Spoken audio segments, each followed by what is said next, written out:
المشكله مش في صعوبه اللهجه الجزائريه، او ان هي لهجه مثلا مش معروفه بسهوله لاغلب العالم العربي.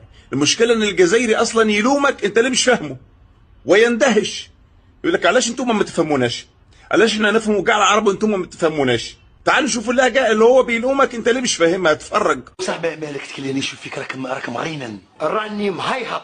راك مغيبس. لا كيما راني مخرخش شويه. تكلي تكيزست وتخيففت مع تغيننت تخنبشت. هيا الحمال ديك يتلمهم في الحبا ثم قول راني مشرمن مكرطب. تكلي راك تتكرطب. يا الحمال. شفت يا سيدي؟ ده انا 12 سنه معاشرهم وفاكر ان انا عارف اللهجه، كل شويه يطلع بحاجه جديده.